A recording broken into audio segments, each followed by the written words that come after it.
ഞാനേ പത്രം വഴിയുള്ള പരിപാടി നിർത്തിയെന്നല്ലേ പറഞ്ഞിട്ടുള്ളൂ. ആഹാ 100 വോൾട്ടിന്റെ ബൾബ് കത്തും പോലെ ഉണ്ടല്ലോ ഈ ബോക്സിലേ. നിനക്ക് ഇഷ്ടപ്പെട്ടൊന്നുണ്ട്, നോക്ക്.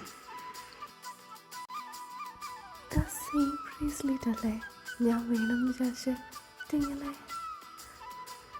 ആ പിന്നെ നാളെ രാവിലെ 11 മണിക്ക് കനകക്കുന്നിൽ വരണം. അപ്പം മറക്കണ്ട.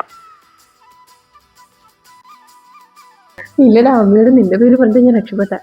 പക്ഷെ എനിക്ക് മനസ്സിലാവാത്തത്, അപ്പം നമ്മൾ പോകുന്നിടത്തേക്ക് ആൾ കൂടെ ഫോളോ ചെയ്യുന്നുണ്ടായിരിക്കുമോ? കാരണം ആ ബ്രേസ്ലെറ്റ് കറക്റ്റായിട്ട് ആൾക്ക് എങ്ങനെ മനസ്സിലായി? ഞാനങ്ങനെ പോകുന്നില്ല. വല്ല സീരിയൽ കില്ലർ ആണെങ്കിലോ? എന്തെങ്കിലും പിടിച്ചോണ്ട് പോയാൽ പിന്നെ നിന്നോട് ആര് സംസാരിക്കും?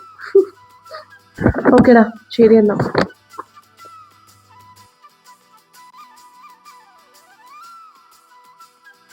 തട്ടിക്കൊണ്ട് പോകാനല്ലേ?